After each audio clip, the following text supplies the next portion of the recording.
When Jesus began his work, he was about 30 years old. He returned from the Jordan full of the Holy Spirit and was led by the Spirit into the desert, where he was tempted by the devil for 40 days. In all this time, he ate nothing.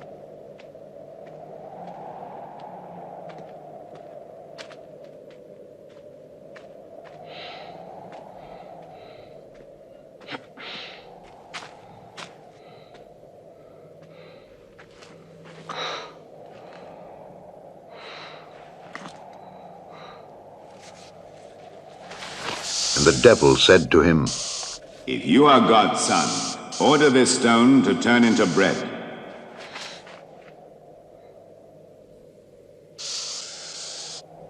It is written that man shall not live by bread alone, but by every word of God.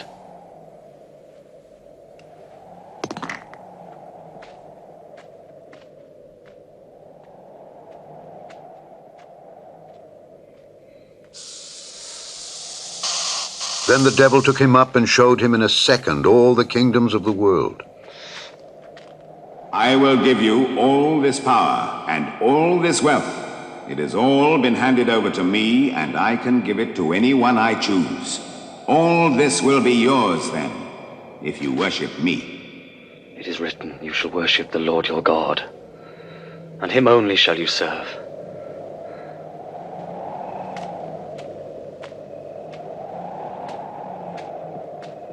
Then the devil took him to Jerusalem and set him on the highest point of the temple. "If you are God's son, throw yourself down from here, for the scripture says God will order his angels to take good care of you. It also says they will hold you up with their hands, so that not even your feet will be hurt on the stones." The scripture says, you shall not put the Lord your God to the test.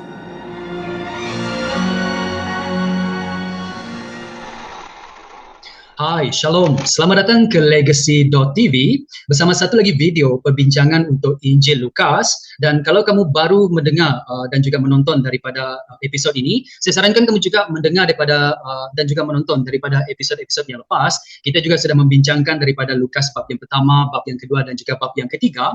Dan dalam episod kali ini kita masuk ke dalam bab yang baru dan kita akan melihat dalam Lukas bab yang keempat daripada ayat pertama hingga ayat yang ke-15.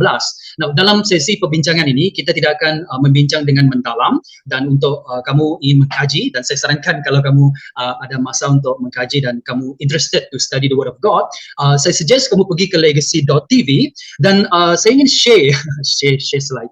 Kamu boleh dengar daripada Legacy.tv daripada Spotify, dan tadi saya search dekat Google. Rupanya saya popular juga lah kan, Legacy.tv rupanya popular. Dan saya menjumpai ada banyak page ataupun banyak podcast yang support Legacy.tv podcast. Most probably I just want guys, kalau kamu ada Spotify, kamu boleh mendengar daripada sini, kamu boleh type in Legacy.tv podcast, dan juga ada beberapa lagi podcast yang lain, contohnya macam Apple Podcast. Juga ada di sini. Tengok, saya rasa saya mau tukar kan muka tu, asyik macam kelabu sikit. Apple Podcast, dan juga ini ialah Podbay dan juga Podcast Republic dan sebagainya. So you can just go to any podcast provider yang ada. Kamu type in Legacy.tv podcast, then you can see ialah apa yang kita sudah pelajari dalam Injil Lukas setakat ini. Setakat ini kita sampai bab yang ke-6 kan kita punya study. Ya. Ya, so just ringkasan untuk Lukas bab yang keempat ayat pertama hingga ayat ke-15. Kita melihat bagaimana Yesus selepas sendarai tentang nenek moyang Yesus, kita melihat selepas Yesus dibaptiskan, Yesus dibawa oleh Roh Kudus ke gurun dan diuji. Dan di sana diuji selama 40 hari. Nah, apabila kita melihat tentang apa yang terjadi pada Yesus pada peringkat ini, kita melihat ianya ada persamaan dengan apa yang terjadi dengan umat Israel dalam Perjanjian Lama. Dalam Perjanjian Lama, kalau kamu masih ingat lagi, umat Israel, mereka keluar daripada Mesir dan mereka berjalan di gurun. Dan dikatakan dalam Perjanjian Lama ialah selama 40 tahun. Tetapi dalam pencubaan Yesus, kita melihat Yesus dicubai 40 hari, 40 malam. Dan di sini kita melihat persamaan juga. Dalam Perjanjian Lama, umat Israel, Tuhan panggil sebagai satu komuniti, sebagai anak Allah. This is my son, Tuhan katakan. Tetapi apabila kita melihat Yesus sebagai individu, anak Allah juga. Dan banyak lagi persamaan yang kita boleh perhatikan. Contohnya dalam Perjanjian Lama, kalau kamu baca dalam kitab Yesaya, umat Israel dipanggil sebagai Israel juga, tetapi mereka Israel yang gagal. Tapi dalam Perjanjian Lama juga dalam kitab Yesaya, Yesus ialah umat Israel yang berjaya. So dia sebagai individu Israel yang berjaya. Kalau kita lihat dalam Perjanjian Lama, melihat umat Israel sebagai hamba Allah, tapi mereka tidak setia. Yesus kita lihat juga sebagai hamba Allah. Kamu baca dalam Yesaya 53, dia ialah hamba Allah yang setia sampai akhir. Dan itu yang kita perhatikan. Jadi kita tak boleh pisahkan antara apa yang terjadi dalam Perjanjian Lama dan juga apa yang terjadi kepada Yesus, dan segala yang terjadi kepada Yesus, kita melihat dia ialah umat Allah yang setia sampai akhir. Dan inilah yang kita perhatikan kenapa Yesus digoda. Begitu juga apabila kita melihat tentang godaan, ianya bukan hanya godaan untuk pencobaan untuk Yesus, tapi ianya juga sebagai persediaan. Dan setiap kali kita melihat godaan ini, kita melihat bahwa ianya menunjukkan bahwa Yesus ialah Mesias. Dan setiap godaan yang kita akan perhatikan nanti saya kaitkan juga dengan kenapa pencobaan ini mengaitkan Yesus dengan dia ialah Mesias yang Tuhan telah pilih. Now, tanpa melengahkan masa, macam saya melengahkan masa, tanpa kita melengahkan masa, kalau kamu selalu dengarkan pengacara dia cakap tanpa membuang masa, maksudnya yang tadi macam buang masa kan? Okey, tidak. Tanpa membuang masa, mari kita go to our discussion dan kita perhatikan yang pertama kita ingin melihat apakah tentang ada 3 godaan yang kita perhatikan dekat sini. Kita akan melihat satu persatu. Nah, mari kita lihat godaan yang pertama di mana dalam petikan menyatakan daripada ayat pertama hingga ayat yang keempat. Mungkin saya bacakan dulu, kemudian saya serahkan kepada Dex untuk membincangkan apa yang kita perhatikan dekat sana. Yesus penuh dengan Roh Kudus kembali dari Sungai Yordan dan dipimpin oleh Roh ke padang gurun. Selama 40 hari dia digoda oleh iblis. Sepanjang masa itu dia tidak makan apa-apa. Sesudahnya semua itu dia berasa kelaparan. Lalu iblis berkata kepadanya, jika engkau anak Allah, perintahkan batu ini supaya menjadi roti. Yesus menjawab, telah tersurat, manusia hidup bukan dengan roti sahaja. Nah, itu petikan kita perhatikan. Now Dex, apa yang kamu boleh perhatikan tentang first temptation ini? Okay. Kalau kita lihat first temptation lebih kepada makanan kan, dan cara iblis bercakap jika engkau anak Allah, perintahkan batu ini supaya menjadi roti. Kalau berfikir secara logika kan, Yesus is we know how powerful dia. Boleh saja dia mengubah batu itu menjadi roti. Tetapi kalau kita lihat jawapan dia cakap telah tersurat manusia hidup bukan dengan roti sahaja. Terus saya berfikir kan, kalau kita kalau berfikir secara asas ya kan, kalau kita tidak makan roti, maksudnya tidak ada makanan lah. Roti itu saya berfikir, saya memikirkan dia sebagai makanan kan. Cuma kita mau hidup tidak makan sesaat pun, kalau kita lapar sangat dan kemudian kan balik rumah tak ada makanan, terus rasa sangat frustrated. Pernah tak kita balik dari jalan-jalan terus sampai rumah tak ada makanan, makanan belum dimasak dan kamu rasa sangat malas mau masak kan? Kamu mahu makanan yang telah tersedia. So, bila saya ingat balik kan, disebabkan perangai manusia saya yang kemanusiaan saya yang tidak ada makanan. Kelaparan itu membuatkan saya rasa sangat, saya mau makanan, saya mau dikenyangkan. Jadi dia akan membuat temptation itu lebih mudah. So saya melihat iblis tahu yang makanan itu adalah salah satu keperluan kita sebagai seorang manusia untuk memberikan kita tenaga, dan juga tanpa dengan perasaan lapar itu boleh ada perasaan yang macam-macam yang rasa mau marah, rasa tak puas hati. So I think one of the reason yang iblis melakukan kerana dia melihat kelemahan manusia yang tidak boleh hidup tanpa makanan. Itu yang dan cara Yesus menjawab itu kan, dan jawab telah tersurat manusia hidup bukan dengan roti. So kalau berpikir cara itu, mana boleh manusia mestilah hidup dengan roti kan, tetapi melihat kepada maksud yang lain. Kalau kita lihat Yesus tidak mudah terpengaruh dengan apa yang iblis suruh buat. Dia suruh tukarkan saja kan. Kalau ikutkan perasaan kemanusiaan kita mesti tukarkan sajalah. Tetapi apa yang dia lakukan adalah telah tersurat, maksudnya telah ditulis sebelum ini. Kalau melihat kepada siapa yang mau rujuk lebih dalam lagi dengar podcast Brother Richard, dia ada menerangkan tentang. So kita melihat bagaimana Yesus tidak menyerah kepada iblis dan juga ketergantungan dia kepada Allah Bapa itu sendirilah. Itu yang saya lihat. Kenapa Yesus menjawab sedemikian rupa?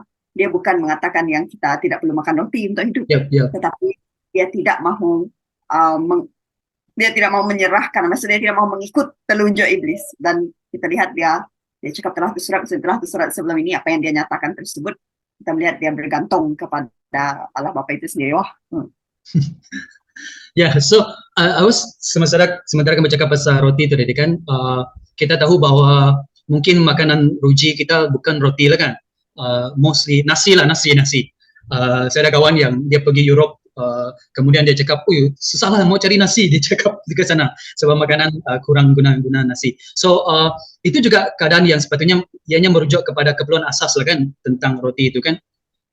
Dan interestingly, Yesus berkata bahwa bukan dengan roti sahaja, maksudnya roti itu penting, makanan fizikal itu penting, tapi yang keluar daripada mulut Tuhan itu juga lebih penting lagi daripada makanan rohani. Dan ini tidak mengatakan makanan rohani tidak penting langsung, tapi yang rohani ini lebih penting lagi daripada yang fizikal. Betul nggak, Pres? Pres, is there any penambahan lagi tentang apa yang kamu perhatikan melalui petikan ini? Dari petikan yang Dex telah kongsikan tadi kan? Yep. Ya, berkenaan dengan Yesus digoda dengan makanan. Dan saya setuju dengan apa yang Dex katakan. Usually godaan itu datang daripada apa yang mendatangkan keselesaan ataupun pleasure kepada kita. Dan makanan adalah salah satu contohnya. Dan di sini kita melihat bahwa iblis itu dia cuba menggunakan sesuatu yang ada di depan mata Yesus itu, yaitu dia suruh Yesus untuk menukarkan batu. Daripada apa yang saya faham, batu itu adalah bukan batu yang bulat-bulat tu. Batu tu lebih macam dalam loaf bread kita tu. Ya, seperti bread lah. Ya, seperti bread. So dia gunakan batu itu untuk dia cuba memperdayakan Yesus supaya Yesus menggunakan kekuasaan yang dia ada menukar batu itu menjadi roti. Tetapi Yesus itu dia tidak mudah, dia tidak menyerah kepada apa yang telah dikatakan oleh iblis, walaupun dia mampu, tetapi dia tidak menyerah. Itu yang dapat saya perhatikan lah daripada petikan ini. Ya, so sebagai penambahan lagi ialah apabila kita perhatikan tentang petikan ini, ianya tidak katakan, Yesus katakan dalam Injil Lukas, dikatakan telah tersurat manusia hidup bukan dengan roti saja. Tapi kalau kita merujuk kepada Injil Matius bab yang keempat, Yesus ada tambah lagi di sana, dikatakan bukan dengan roti saja, tapi melalui firman yang keluar daripada mulut Tuhan. So that's the things yang kita juga perhatikan dekat sini kan. Dan apabila iblis katakan jika engkau anak Allah, adakah iblis macam menafikan Yesus anak Allah? Apa yang iblis cuba sampaikan dekat sini? What do you think about this, Dex? Ya, dia jika engkau anak Allah, dia macam kalau kita contohlah kita cakap dengan kawan kita, kalau kamu pandai sangat buat soalan ni kan, paham tak? You go to your friends yang pandai, and then kamu cabar dia. Kalau kamu pandai sangat buat soalan ni, dia macam satu bentuk, dia tahu yang Yesus ialah anak Allah, tetapi dia mahu mencabar Yesus untuk melakukan perkara tersebut. Itu yang saya rasa lah pada pandangan saya secara pribadi. Betul, it could be wrong. It's quite interesting kan, banyak pengetahuan iblis yang kalau kita anggap iblis benar percaya bahwa Yesus anak Allah, just mencabar saja seperti apa yang Dex katakan tadi. Jadi banyak benda yang iblis tahu kan. Dia tahu Yesus ialah anak Allah, dia tahu tentang firman Tuhan, dia petik firman Tuhan dan sebagainya. Dia tahu tentang sejarah umat Israel, tentang mereka apabila berada di gurun, mereka tidak ada makan, tidak ada minuman, dan Tuhan menurunkan mana daripada langit. Dan di sana kita melihat bahwa iblis tahu serba banyak benda ya daripada apa yang terjadi dalam history of the scripture lah dekat sini. Ada lagi penambahan dekat sini, Pres, yang kamu lagi perhatikan? Ya, bagi saya kan iblis dia tidak menafikan yang Yesus, ini pandangan saya lah, dia tidak menafikan bahwa Yesus itu anak Allah, tetapi apa yang dia buat adalah dia cuba untuk provoke Yesus supaya Yesus melakukan sesuatu untuk membuktikan bahwa dia benar-benar anak Allah itu. Yes. Itu yang iblis cuba untuk buat di dalam berdasarkan petikan ini. Dan kalau kita lihat dalam petikan yang sebelum ini, bab yang ketiga, memang dalam pembaptisan Yesus, suara daripada langit, kita tahu itu suara daripada Bapa berkata, inilah anakku yang aku kasihi. Ataupun dikatakan, engkau anakku yang ku kasihi dan denganmu aku berkenan. Jadi di sana lagi mengesahkan bahwa Yesus benar-benar anak Allah. Dan di sini kita melihat bahwa, tetapi apabila kita dalam kepercayaan Kristen, kita mendapati bahwa Yesus bukan hanya ilahi, tapi Yesus juga sepenuhnya manusia. Oleh itu dia tempted Yesus apabila dia berada dalam betul-betul kelaparan lah. And this is the first temptation yang kita perhatikan dekat sini.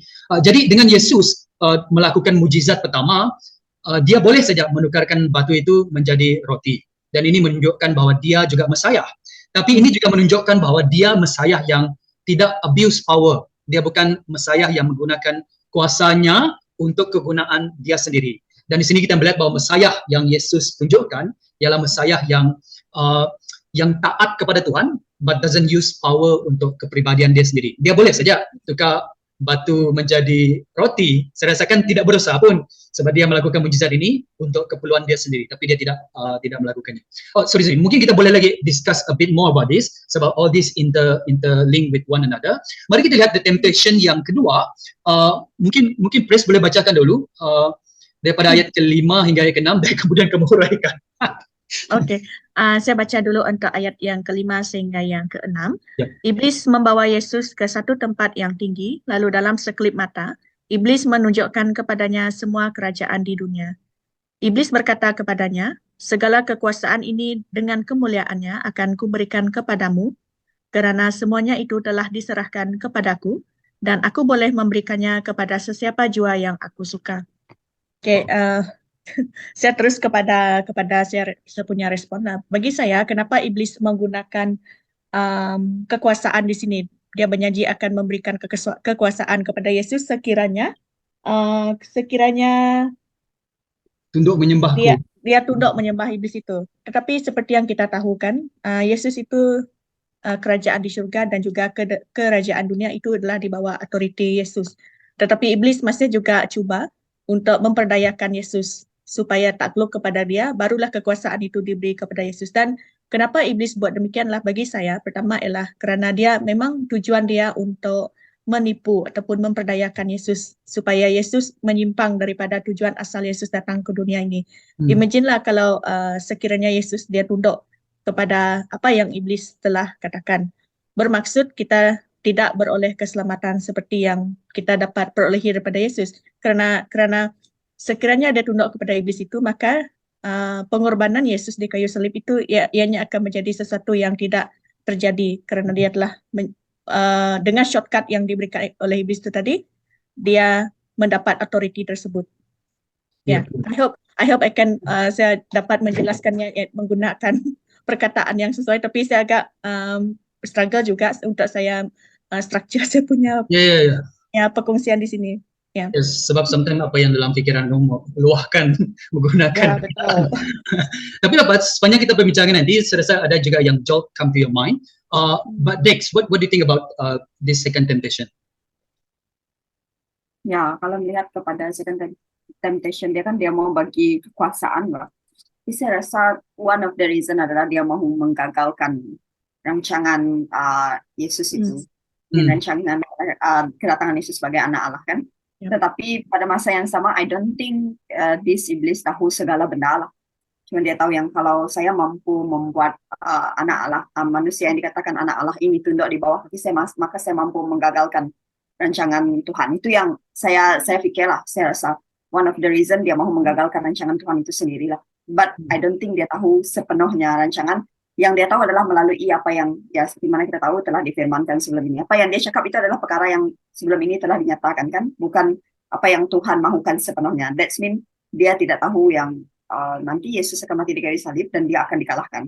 Itu yang apa yang iblis mau buat di sini adalah untuk membuat anak Allah, manusia yang dipanggil anak Allah itu sujud di kaki dia dan dia dapat mengalahkan Tuhan. Nah, itu yang saya rasa lah. Oh, jadi mungkin iblis berfikir bahwa the end goal ialah untuk mendapatkan segalanya semula, to redeem back apa yang sudah lost, tetapi dia tidak tahu the means, macam mana hal ini boleh terjadi. Jadi mungkin salah satu fikiran iblis ialah tunduk kepadaku, then this will happen shortcutly lah, shortcutly. Tunduk kepada dia maksudnya dia boleh mengalahkanlah sudah rancangan Tuhan yang Tuhan telah sediakan. Itu yang saya rasa lah. Ya, ini juga kalau kita kaitkannya dengan kemesayahan Yesus, kekristusan Yesus, kita melihat bahwa yes, Yesus boleh saja melakukan hal ini, tapi kita tahu yang tunduk kepada iblis adalah sesuatu yang sangat-sangat sangat-sangat tak boleh lah bagi seorang Yahudi, tetapi the temptation is sangat-sangat besar. Kalau kita hanya tunduk sedikit saja, kemudian kita dapat apa yang goal yang kita mahukan, dan dia katakan segala kekuasaan ini dengan kemuliaannya akan kuberikan kepadamu, seolah-olah dia boleh memberikannya, sebab Yesus tidak juga mengatakan, oh salah kamu ni, kamu cakap bohong dan sebagainya. Jadi in some sense, without going into too much detail, in some sense, iblis ada authority, sebab Paulus katakan he is the god of this world, G huruf kecil, gods of this world.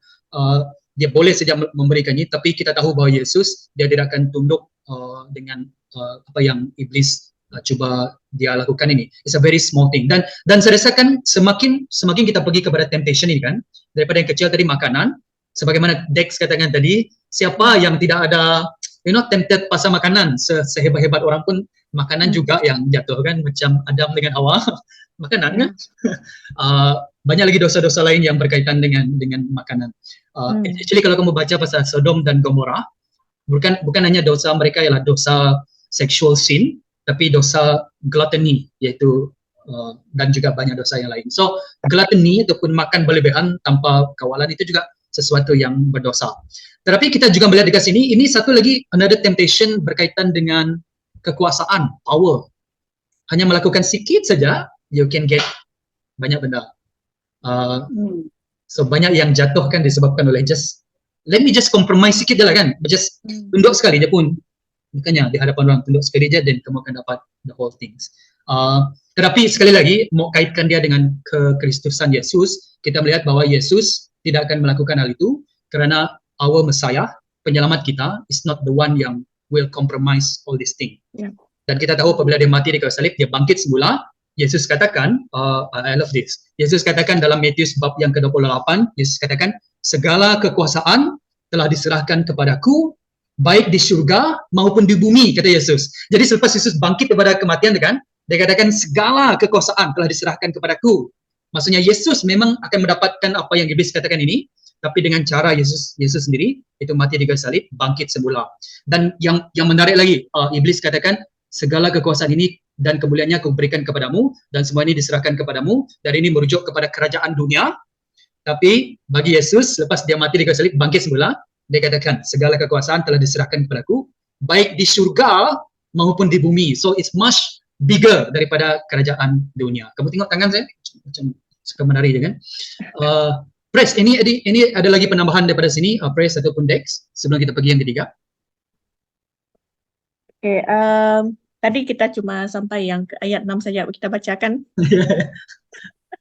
Ya, apa yang menarik perhatian saya, mungkin kita belum sampai ke ini, apa yang menarik perhatian saya adalah apabila Yesus menjawab iblis kan pada ayat yang seterusnya, dia kata, telah tersurat, hendaklah engkau menyembah Tuhan Allahmu dan kepadanya sahaja engkau beribadat. Dan di situ kita melihat betapa kuatnya Yesus itu dia tidak berkompromi pertama, dan yang kedua ialah dia mengingatkan si iblis itu tentang siapa yang mempunyai kuasa mutlak. Kepada siapa yang sepatutnya iblis itu tunduk, bukan tunduk kepada iblis, tetapi tunduk kepada Allah yang Maha Kuasa, kerana dialah punya segala-galanya. So di situ kita melihat bahwa Yesus dia di sini dia tahu apa tujuan dia, dan juga dia juga telah mengetahui kebenaran yang sesungguhnya di dalam Alkitab, dan dia menggunakan itu untuk dia mengalahkan tipu daya daripada iblis. Dan how strong Yesus kan di sini, pada saat dia dicuba, dia even stronger daripada temptation yang datang kepada dia. Tanpa perlu buat miracle pun kan, just cakap firman Tuhan. Dex, what do you think about this? Setakat ni belum ada apa-apa penambahan. Let's see. Kita berlalu nanti, mungkin ada benda yang pop up dan I will speak. As a whole kan, sebagai satu petikan ini. Nah, mari kita lihat petikan yang seterusnya, daripada ayat yang ke-9 hingga ayat yang ke-12, the third temptation. Kemudian iblis membawa Yesus ke Yerusalem, lalu meletakkannya di puncak bait suci dan berkata kepadanya, jika engkau anak Allah, second time, terjunlah dari sini, kerana telah tersurat Allah akan memerintahkan malaikat-malaikatnya untuk menjagamu dan mereka akan menatangmu supaya kakimu tidak terhantuk batu. Tapi Yesus menjawab, ada dikatakan, janganlah engkau menduga Tuhan Allahmu. Dan selepas itu, setelah iblis selesai menggoda Yesus, dia meninggalkannya untuk sementara waktu. Nah, sebelum saya pergi kepada petikan firman ini, it's quite interesting. Kalau kamu pergi kepada Matius bab yang keempat, the same story, kamu akan mendapati bahawa the sequence dia berbeza. Dalam Injil Matius mula-mula pasal roti, kemudian barulah pasal daripada puncak Jerusalem bait suci ini. Lepas tu barulah temptation yang kita lihat yang kedua. Tapi dalam Injil Lukas kita melihat ianya ada perbezaan sedikit. Jadi saya rasakan it's not about sequence, bukan hanya lepas ni, tapi maksudnya ketiga-tiga temptation ini ada apabila Yesus dicobai. Jadi apabila kita lihat dekat sini, dia membawa Yesus ke puncak bait suci. Nah, saya berfikir adakah ini secara spiritual ataupun hanya secara betul-betul secara fizikal. Jadi dalam pandangan saya merasakan ini lebih kepada betul-betul fizikal, but at the same time it is also in a spiritual realm. Maksudnya pencubaan ini benar, tetapi still under spiritual realm, tapi hanya betul-betul secara fizikal juga. So saya rasakan ini both lah yang ada di sana. Jadi apabila disuruh Yesus terjun daripada puncak bait suci, jika engkau anak Allah, kemudian dia buat lebih menarik lagi supaya iblis ni lebih alkitabiah, kan dia katakan. Kemudian dipetik firman Tuhan, dipetik daripada Mazmur. Dia katakan tentang kalau kamu terjun, nanti para malaikat akan sambut kamu. Dan ini adalah salah satu temptation yang show off, yaitu di bait suci kan ramai orang. Dan kalau Yesus terjun, ramai orang lihat, tiba-tiba malaikat datang menatang kaki Yesus, dan dia diselamatkan, mungkin itu akan membuat orang, ini mesti seseorang, ini mesti Mesiah yang sangat-sangat powerful. Tapi sebagaimana kita sudah perhatikan tadi juga, kita melihat bahwa Jesus is not a Messiah yang show off, tetapi dia membiarkan Bapa yang show off kepada kekuasaan dia tentang Yesus sendiri. Dan di sini sekali lagi Yesus memetik daripada seakan-akan kan kitab kegemaran Yesus adalah kitab ulangan, Deuteronomy. Itu yang membuatkan saya baca balik dalam Perjanjian Lama kan, sebab Yesus baca Deuteronomy, semua jawapan yang Yesus balaskan ini semuanya daripada kitab ulangan. Dan Yesus katakan, janganlah engkau menduga Tuhan Allahmu. Mungkinkah Yesus berkata tentang diri dia sendiri? Tapi yang penting ialah dia juga mengatakan ini tentang Allah Bapa. So setakat ini yang saya perhatikan. Is there any other observation yang kamu perhatikan daripada third temptation ini? Dex? Ya, kalau saya sampai yang ayat ke-12 itulah. Dia macam lebih kepada persoalan. Bila Yesus berkata macam itu. Adakah di sini Yesus mengaku yang dia Tuhan? I mean, mengaku, we know sekarang sebab kita telah membaca, kita tahu dia sebenarnya manusia dan sebenarnya Tuhan kan. Tetapi dekat sini adakah secara tidak langsung dia bagi tahu dekat iblis itu yang dia adalah bukan sahaja anak manusia. I mean, ya mungkin macam saya cakap tadi lah, iblis itu dia tahu sesuatu tetapi dia tidak mengetahui semuanya. So saya rasa persoalan saya adakah dia sebenarnya menyatakan kepada iblis itu yang jangan kamu mencobai Tuhan Allahmu, maksudnya dia sendirilah. Ya, contohnya jangan mencobai Allah, yaitu jangan kamu cabar, kamu petik Injil Mazmur, kemudian kamu mau cabar bahwa Tuhan, kamu kan cakap macam ni, dan ini akan terjadi. Dia mencabar Tuhan lah melalui firman-Nya. Begitu juga, I think sebagaimana apa yang Dex katakan tadi, mungkin juga merujuk pada Yesus, sebab orang yang dicobai pada ketika inilah Yesus, dan dia kata, janganlah engkau menduga Tuhan Allahmu, lebih kurang macam itulah kan. Either way, we can see that Yesus memetik firman Tuhan. Press, what do you think about this? Okay, apa yang ada lagi satu perhatian yang saya lihat di sini ialah tadi kita ada tanyakan adakah iblis itu tahu ataupun sedar bahawa Yesus itu adalah anak Allah. Dan bila saya baca balik ayat yang ke-10 itu di mana ianya menyatakan as if iblis itu memang sedar, dia memang tahu bahawa Yesus itu memang anak Allah yang telah difirmankan akan menjadi juru selamat untuk seluruh umat manusia. Dan di situ juga saya lihat kenapa dia sangat kuat dia cuba untuk mencobai ataupun menggoda Yesus supaya dia menyerah. Ialah tujuan dia untuk divert Yesus itu daripada tujuan asal dia datang ke dunia kan, untuk dia menidakkan apa yang seharusnya Yesus itu lakukan. Dan pada masa yang sama saya lihat kan ayat yang ke-9 yang hingga yang ke-10 kan, dia suruh Yesus itu terjun kerana walau kamu terjun pun Allah akan memerintahkan malaikat-malaikatnya untuk menjagamu. This is a reminder lah bagi saya mendapat satu personal reminder di sini supaya tidak hidup macam very careless macam tu. Macam walaupun kita tahu memang Tuhan itu melindungi, Tuhan itu menjaga, but at the same time janganlah kita dengan sengaja kita jatuh kepada godaan yang boleh menyebabkan kita mendatangkan mudarat kepada diri sendiri. Yes. Ya. Yeah, I think we will discuss is more tentang aplikasi dalam kehidupan kita kan, dalam persoalan seterusnya, but it's quite interesting. Sebab ini firman Tuhan mestilah akan betul-betul terjadi kan kalau ini, tapi is a assumption lah kan untuk terjun dan sengaja terjun dan menyelamatkan. Sebab kalau kamu baca petikan dalam Mazmur 91 itu, is more to kalau kamu terjun ataupun sesuatu terjadi dan malaikat akan menjagamu. Sama juga kalau kamu baca Markus kan, Injil Markus yang terakhir, dia katakan kalau ular pantok kamu, racun itu tidak akan mengganggu kamu. Tapi ada orang cuba mencari, mana ular? Sila patah. Bukan, that is not the way scripture should be interpreted kan. So dan kemudian ayat ke-13 berkata, setelah iblis selesai menggoda Yesus, dia meninggalkannya untuk sementara waktu. Now it's quite interesting, ayat untuk sementara waktu itu ialah merujuk kepada dia mencari peluang lagi untuk melakukan hal ini kepada Yesus, dan banyak lagi jenis godaan yang digunakan kepada Yesus. Nah, satu persoalan yang come to mind, actually kita tidak akan menyelesaikannya dalam perbincangan ini, ialah adakah Yesus, if this temptation is true, kamu rasa is this temptation yang godaan ini boleh menjatuhkan Yesus, maksudnya Yesus boleh buat pilihan untuk menerima godaan ini ataupun tidak. So itu persoalan I think kita tak perlu selesaikan dekat sini lah. Dan saya fikir yang kalau godaan ini tak boleh menjadikan Yesus memilih otherwise, jadi ini bukan godaan yang betul-betul kan.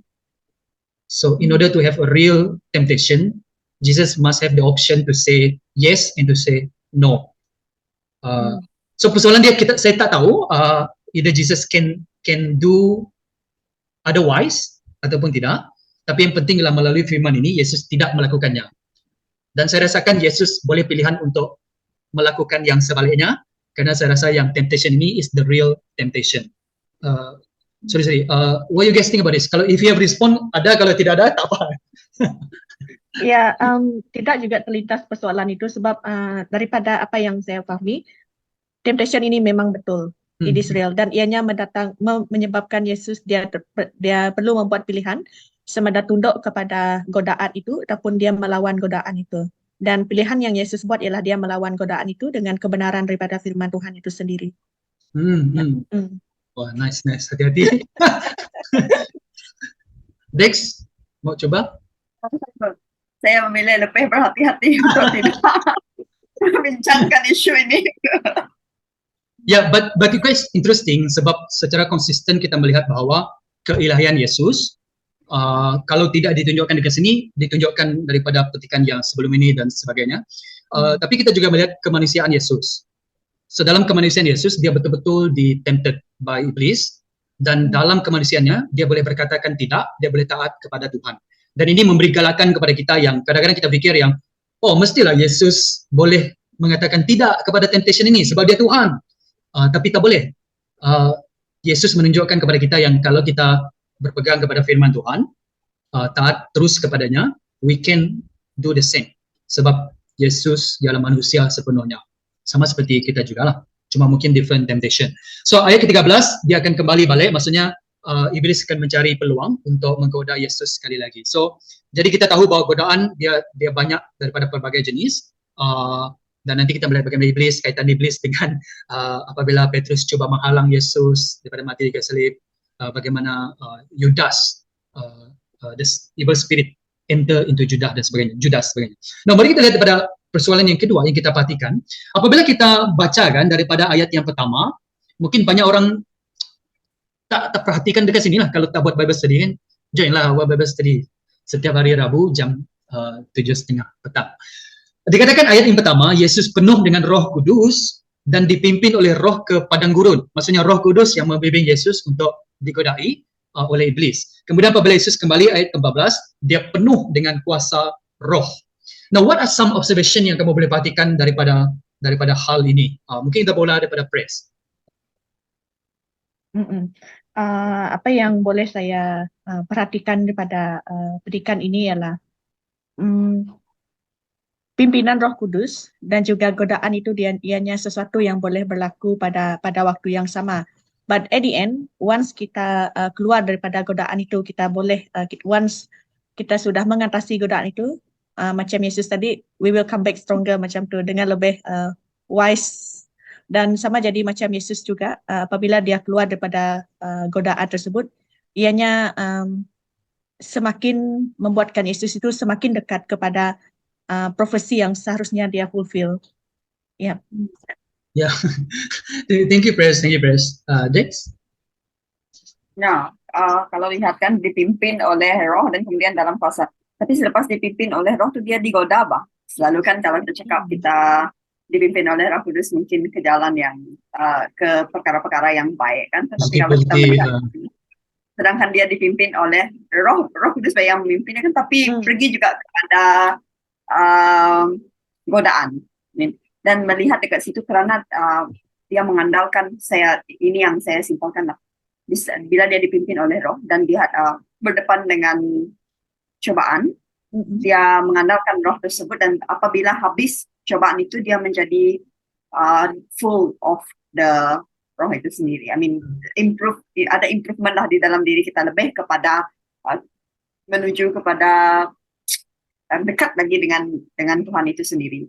Dan berbandinglah kalau kita sendiri kan bukan melihat kepada situasi Yesus, sebab Yesus dekat sini kita tahu dia mampu tepis temptation daripada iblis itu. Tetapi kalau melihat kepada kita sendiri kan, dan melihat kita berada dalam godaan, selepas itu when those things comes to end, kita lihat sama ada kita menuju kepada satu perkara yang lebih lagi dekat dengan Tuhan ataupun semakin menjauh.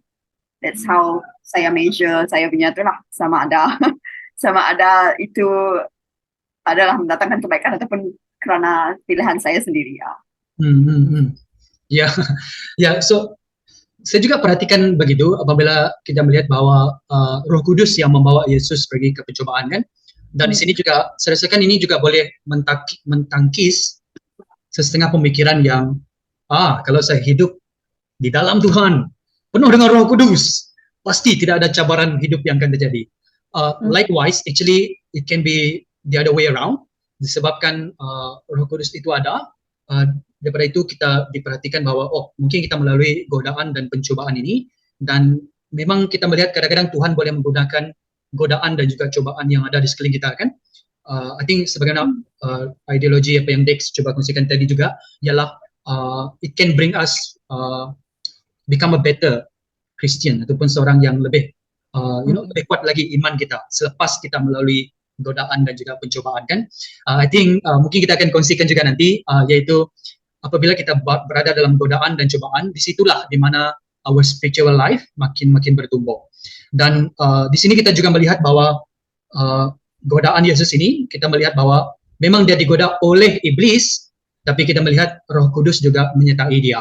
Jadi kalau kita perhatikan dekat sini kan, kalau kita lihat dalam kemanusiaan Yesus, kita walaupun kita tak boleh ketepikanlah keilahian Yesus, dia anak Allah, tapi kalau kita lihat hanya kemanusiaan Yesus juga, kita melihat bahwa actually kita boleh menangkis cobaan dan godaan ini. Pertama, memang Yesus memang petik daripada firman Tuhan. Firman Tuhan sangat-sangat penting. Ianya kamu tak boleh, masa kamu temptation, kamu tak boleh baca firman tiba-tiba, mana ada mood mau baca firman kan masa temptation. Maksudnya mengenali firman dan membaca firman itu sebelum temptation itu ada. So Yesus ketara dia sudah ada pengetahuan firman Tuhan itu memang sudah ada. Tapi tak boleh dipisahkan dengan Roh Kudus juga kan. Jadi dalam kemanusiaan Yesus kita melihat dia boleh mengatakan tidak kepada temptation ini. Satu, melalui firman Tuhan. Kedua, melalui kuasa Roh Kudus. Dan itu kadang-kadang dua perkara yang tak boleh kita tinggalkan. Bible study begitu juga. Bible study, just study petikan firman saja. Semua orang boleh buat benda yang sama kan. Tapi kita perlukan Roh Kudus untuk mengajar kita kebenaran yang lebih lagi lah. Alright, okay. Ini guys ada fikiran juga dari sana. Let us go kepada persoalan yang ketiga. Now let us go to a little bit more personal life. Maybe sesiapa yang ingin kongsikan pengalaman kamu apabila kamu digodai dan juga dicobai. Either way, gagal ke, berjaya ke, maybe mungkin boleh melihat bahwa apa yang kita katakan ini is a real life story. Siapa mau mulai dulu? Susah soalan tuh. Okay lah. Saya mula dulu lah memandangkan pagi ni saya mula dengan cerita yang baru berlaku hari ini lah. Dan pagi ini saya telah membuat alasan untuk saya tidak datang ke gereja kerana saya mengakui memang sangat sibuk lah, dan even if saya datang dalam keadaan yang tidak bersedia macam tu daripada segi emotionally dan juga mentally. Itulah temptation yang saya hadapi pada gini. Temptation itulah supaya saya tidak hadir ke persekutuan gereja. Tetapi bila saya fikir lagi kan, itu adalah sesuatu yang sangat perlu untuk makanan rohani saya. Saya perlu hadir juga untuk bersekutu bersama-sama dan juga mendengar firman Tuhan yang dikongsikan. Dan at the end of the day, saya bersyukur kerana saya datang. Dan di situ saya ingat bahawa Tuhan juga sebab itulah gereja ada, supaya kita yang sakit ni, sakit daripada segi rohani, sakit daripada segi mental dan juga emosi, untuk kita datang seadanya kita lah. And then bila kita balik pun, ini yang saya reflect lah, bila kita balik daripada gereja, we cannot be the same person anymore macam tu. Tidak boleh kita datang pagi tadi dengan sangat demotivated, balik pun sama juga. So bersyukur itu antara salah satu temptation yang boleh saya hadapi dengan kekuatan daripada Tuhan.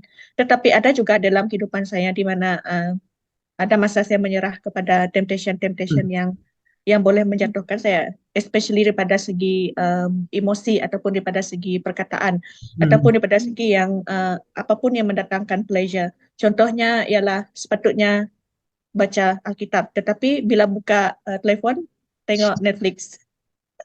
This what I call rabbit hole. Yeah, instead of, and then apa yang dapat saya lihat kan, at the end kita sangat selesa dengan apa yang temptation itu, dan ianya membuatkan kita semakin jauh daripada Tuhan. So kena berhati-hatilah, itu yang saya selalu remind-kan diri saya sendiri.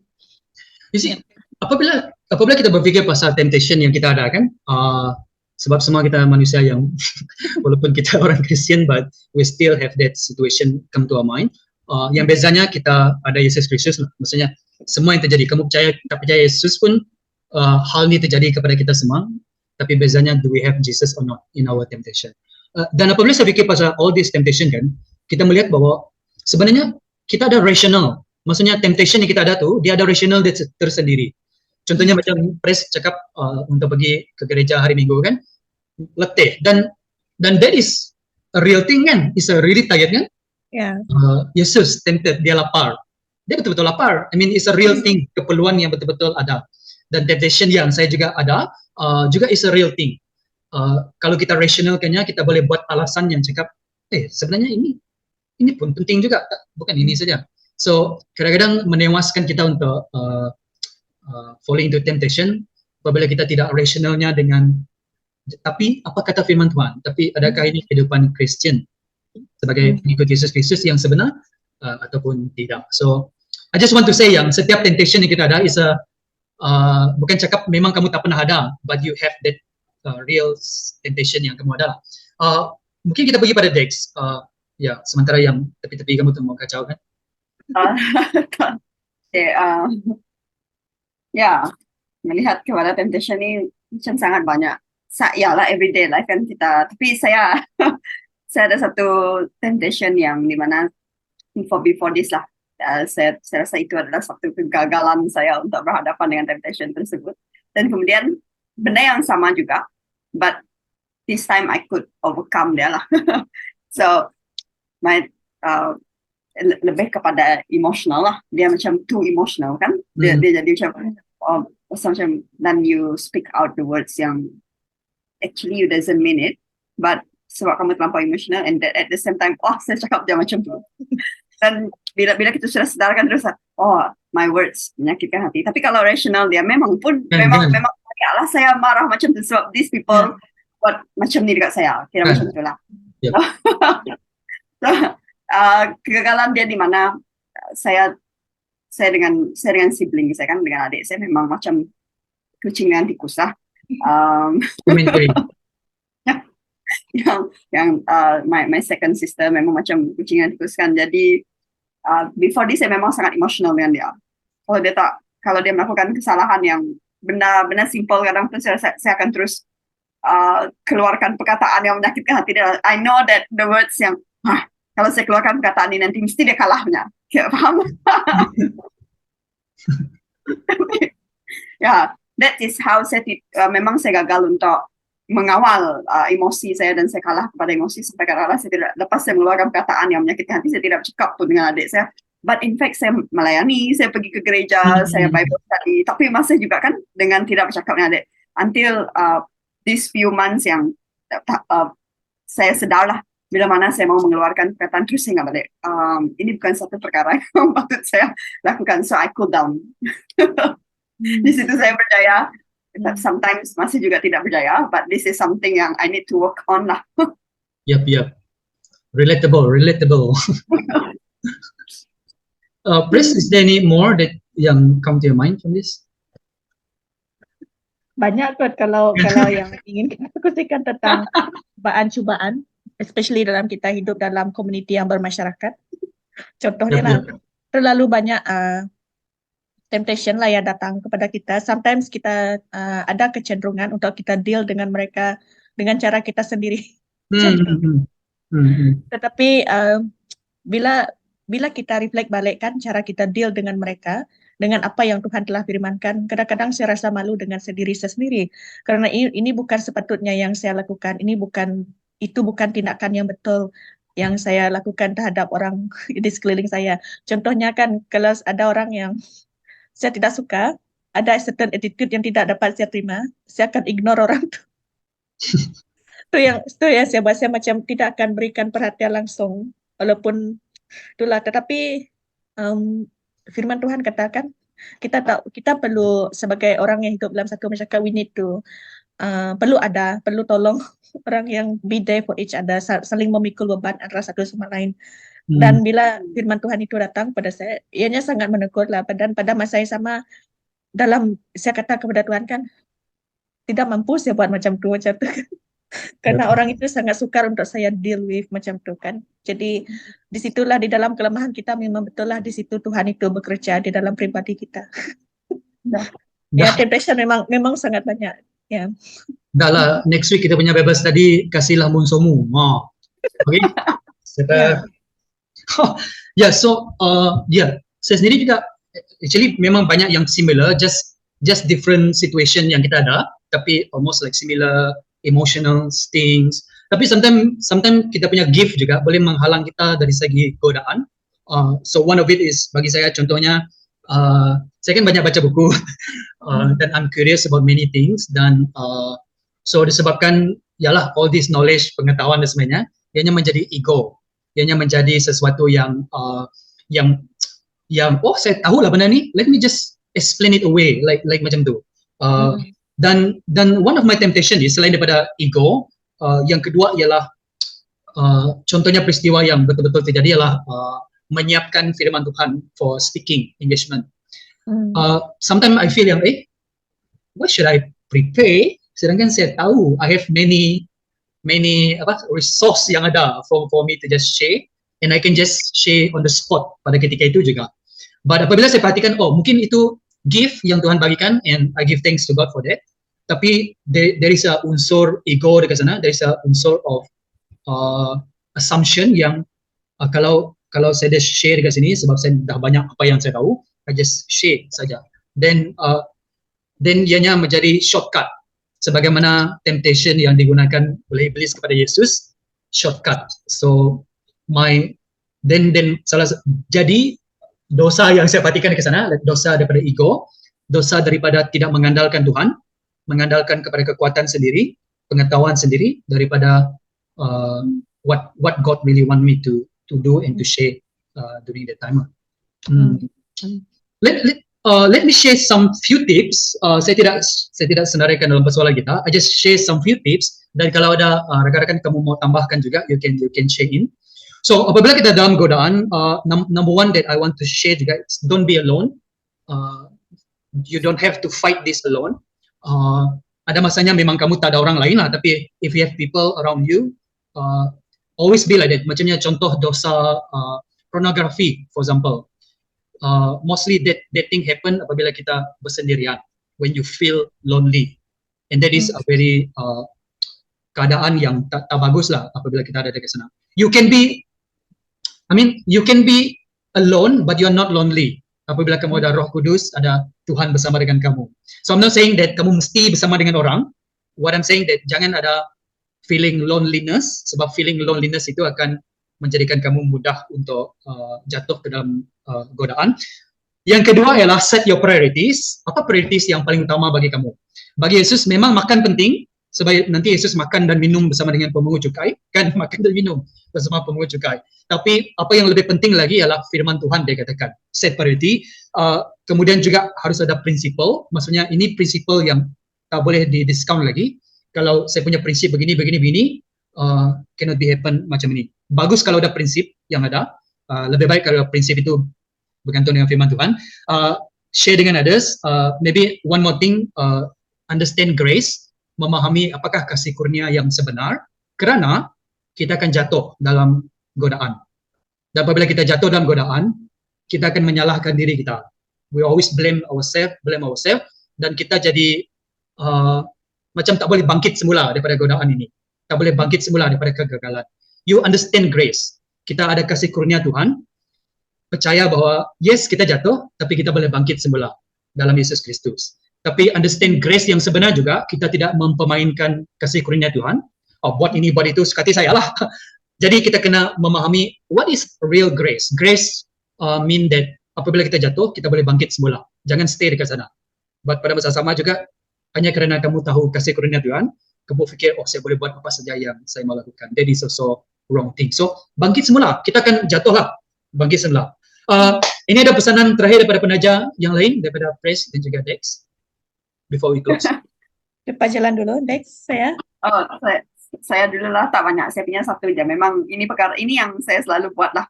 If I ever felt, just cakap tadi lah, mau mengeluarkan perkataan yang akan menyakitkan hati orang kan, sebab sometimes kita rasa kita saja. Satu masalah dia adalah, saya cakap orang, diri sendiri kan, bila sudah mau buat reflection, kadang-kadang kita rasa kita terlampau betul. I stand on my ground lah, kira macam tu. Dan saya berhak untuk marah kamu. So what I do now is take time, diam. Kalau orang tu sudah melawan balik kan, saya diam dan I speak to God lah kadang-kadang. So yeah, one of my, like saya rasa Brother Richard dengan Chris kenal Madam kan. So Madam selalu beritahu saya yang if you ever rasa macam itu dan ini, try to speak to God lah. I mean, buat Tuhan itu seperti kawan. So itu yang saya buat. So I do speak. Saya rasa saya menyampah betul dengan orang itu. Walaupun orang itu yang adik saya.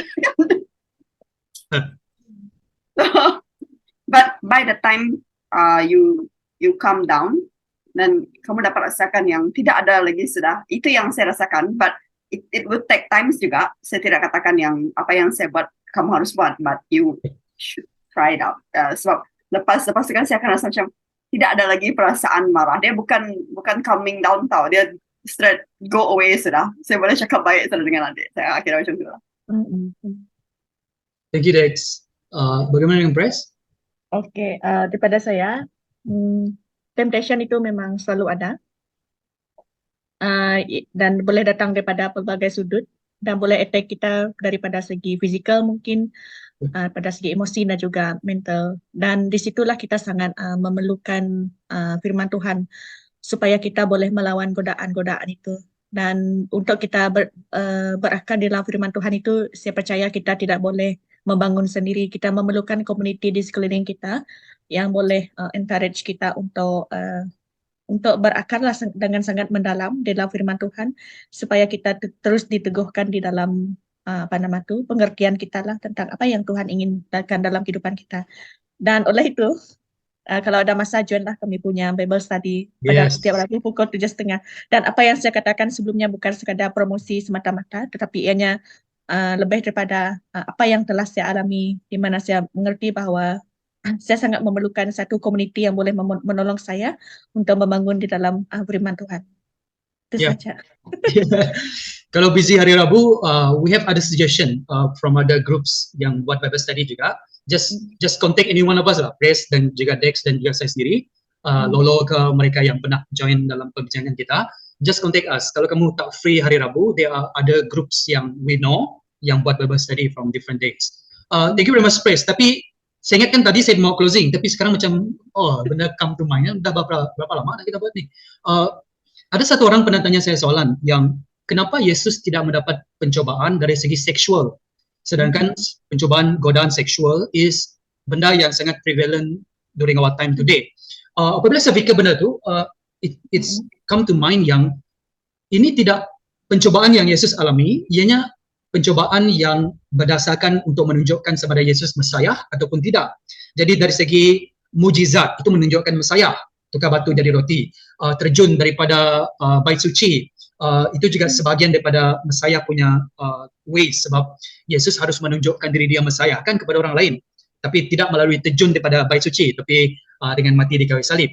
Habis itu juga cubaan, apa lagi satu cubaan tadi? Tunduk kepada Tuhan.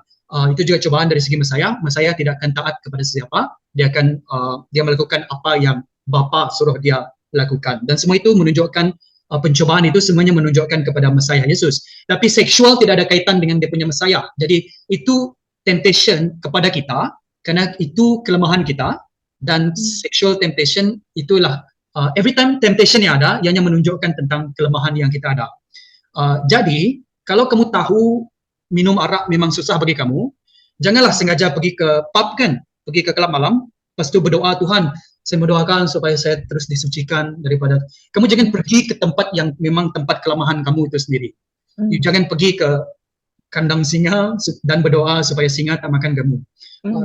So just be aware of your own weakness, akui kelemahan kamu di hadapan Tuhan, and avoid melakukan sesuatu yang kamu tahu akan jatuh daripada godaan kamu lah. Okay, jadi kita jumpa lagi. Sebenarnya banyak lagi yang we want to discuss kan.